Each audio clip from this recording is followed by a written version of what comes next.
नमस्कार। भारत की विकास की कहानी में ना एक बहुत ही गहरा विरोधाभास है। एक तरफ तो इकोनॉमी रॉकेट की तरह ऊपर जा रही है, लेकिन दूसरी तरफ करोड़ों लोगों के लिए अपना घर बस एक दूर का सपना बनता जा रहा है। तो चलिए इस हैरान कर देने वाली पहेली को परत दर परत समझते हैं। जरा इस नंबर को देखिए, 7.8%। ये थी भारत की हालिया तिमाही आर्थिक विकास दर।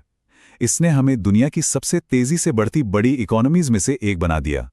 सुनने में तो ये बहुत शानदार लगता है ना? लेकिन उस चमकते हुए नंबर के ठीक सामने एक दूसरा और कहीं ज्यादा सोबरिंग नंबर खड़ा है, 3 करोड़। जी हाँ, 2030 तक भारत में 3 करोड़ अफोर्डेबल यानी किफायती घरों की कमी होने का अनुमान है। तो यहीं से शुरू होता है हमारा पैराडॉक्स। ग्रोथ तो है, पर लोगों के सिर पर छत कहाँ? तो चलिए इस पहेली के पहले हिस्से को समझते हैं, यानी सप्लाई की कहानी। आखिर ऐसा हुआ क्या कि डेवलपर्स अब सस्ते घर बनाने से कतरा रहे हैं? अच्छा, यहाँ चीजें सच में थोड़ी चौंकाने वाली हैं। सोचिए, 2019 में बिकने वाले हर एक किफायती घर के लिए मार्केट में लगभग एक नया घर सप्लाई हो रहा था, मतलब बैलेंस था। लेकिन 2025 तक ये अनुपात गिरकर सिर्फ 0.36 रह गया है। इसका मतलब ये हुआ कि अब बिकने वाले हर 3 घरों के बदले सिर्फ एक नया घर बन रहा है। सप्लाई तो जैसे मार्केट से गायब ही हो गई है। और ये बदलाव और भी साफ दिखता है जब हम देखते हैं कि नए घर कौन से बन रहे हैं। 2018 में लॉन्च हुए आधे से ज्यादा घर 50 लाख से कम के, मतलब किफायती थे। 2025 तक ये आंकड़ा सिकुड़कर सिर्फ 17% रह गया। और दूसरी तरफ 1 करोड़ से ज्यादा कीमत वाले प्रीमियम घरों की हिस्सेदारी 14% से उछलकर 56% हो गई। साफ है, डेवलपर्स ने अपना पूरा फोकस लग्जरी मार्केट पर शिफ्ट कर दिया है। तो सवाल यह है कि ऐसा हुआ क्यों? इसके पीछे कई बड़ी वजह हैं। जमीन की कीमतें आसमान छू रही हैं, कंस्ट्रक्शन के लिए आसानी से फाइनेंस नहीं मिलता, सरकारी मंजूरियों में बहुत ज्यादा देरी होती है, और शहरों के बाहरी इलाकों में पानी, बिजली जैसी बुनियादी सुविधाओं की भी कमी है। इन सब मुश्किलों ने मिलकर डेवलपर्स को किफायती घरों के मार्केट से दूर कर दिया है। और ये देखिए, समस्या की जड़ का एक और बड़ा सबूत। 2011 से 2024 के बीच रियल एस्टेट में जितना भी प्राइवेट इक्विटी निवेश आया, उसका सिर्फ आप कह सकते हैं करीब 8% से भी कम हिस्सा किफायती घरों में गया। तो जाहिर है, जब बड़े निवेशक ही इस सेगमेंट में पैसा नहीं लगा रहे, तो नई सप्लाई आएगी कहां? चलिए अब सिक्के का दूसरा पहलू देखते हैं, डिमांड की कहानी।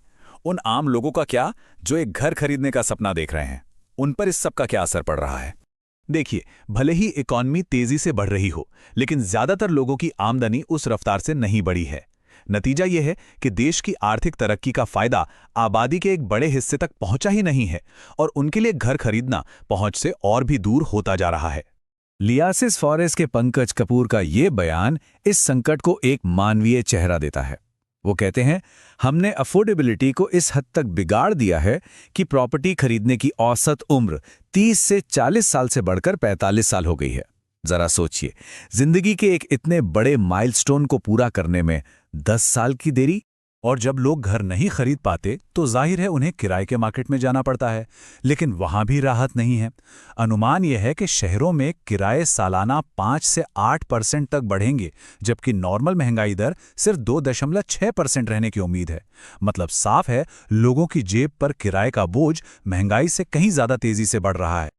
लेकिन रुकिए, ये कहानी सिर्फ घरों तक ही सीमित नहीं है। असल में ये संकट एक बड़े और ज्यादा चिंताजनक पैटर्न का हिस्सा है, जो भारत की कई दूसरी जरूरी सेवाओं में भी दिखाई दे रहा है। तो सवाल ये उठता है कि क्या ये सब सिर्फ घरों का संकट है, या ये किसी गहरी सिस्टमैटिक समस्या की तरफ इशारा कर रहा है? जरा हेल्थ केयर सेक्टर को देखिए, यहां भी बिल्कुल वैसी ही कहानी चल रही है। प्राइवेट इक्विटी के निवेश से बड़े बड़े अस्पताल तो खुले हैं, लेकिन उनका फोकस सिर्फ शहरों में ज्यादा मुनाफे वाली सर्विसेज पर है। नतीजा, प्राइवेट अस्पतालों में इलाज का खर्च सरकारी अस्पतालों से 8 गुना तक ज्यादा है। और यही हेल्थ का खर्च हर साल लगभग 8 से 9% परिवारों को वापस गरीबी में ढकेल देता है। और यही पैटर्न हमें खाने पीने जैसी सबसे बुनियादी जरूरत में भी देखने को मिलता है। बार बार सप्लाई में रुकावटें और कोल्ड स्टोरेज जैसे इंफ्रास्ट्रक्चर की कमी की वजह से खाने पीने की चीज़ों की महंगाई अक्सर ओवरऑल महंगाई दर से कहीं ज़्यादा होती है। और इसकी सबसे भारी कीमत कौन चुकाता है? सबसे गरीब और कमज़ोर तबका। तो अब तस्वीर धीरे धीरे साफ हो रही है भारत की जरूरी सेवाओं से किफ़ायती और सुलभ विकल्पों का गायब हो जाना एक ऐसा पैटर्न है जो बार बार दोहराया जा रहा है, चाहे वो घर हो, हेल्थ केयर हो या फिर खाना। तो फिर इस बड़े संकट से बाहर निकलने का रास्ता क्या है? एक्सपर्ट्स इस बाजार को फिर से बैलेंस करने के लिए क्या समाधान सुझा रहे हैं? यहाँ सप्लाई बढ़ाने के लिए कुछ ठोस सुझाव हैं। पहला, सरकारी कंपनियों की जो खाली जमीनें पड़ी हैं उन्हें किफ़ायती घर बनाने के लिए इस्तेमाल किया जाए। दूसरा, फ्लोर स्पेस इंडेक्स यानी FSI बढ़ाया जाए, मतलब डेवलपर्स को उसी जमीन पर ज्यादा बनाने की इजाजत दी जाए जिससे हर घर की लागत कम हो सके। और तीसरा, किफ़ायती घर बनाने वाले डेवलपर्स को सस्ती दरों पर कंस्ट्रक्शन के लिए लोन दिया जाए। जैसा कि नाइट फ्रैंक इंडिया के शिशिर बैजल कहते हैं, किफ़ायती आवास सिर्फ एक सामाजिक प्राथमिकता नहीं है बल्कि एक आर्थिक ज़रूरत भी है। जैसे जैसे भारत तेज़ी से शहरी हो रहा है, ये असंतुलन सबके विकास के लिए एक बड़ा खतरा पैदा करता है। और यहीं पर आकर हम इस पूरी बातचीत के सबसे बड़े और शायद सबसे ज़रूरी सवाल पर रुकते हैं। जब लोगों की बुनियादी ज़रूरतों और उन तक पहुंच के बीच की खाई लगातार चौड़ी होती जा रही हो, तो कोई भी देश ये कैसे पक्का कर सकता है कि उसकी ग्रोथ सच में तरक्की है? ये एक ऐसा सवाल है जिस पर हम सबको सच में सोचने की ज़रूरत है।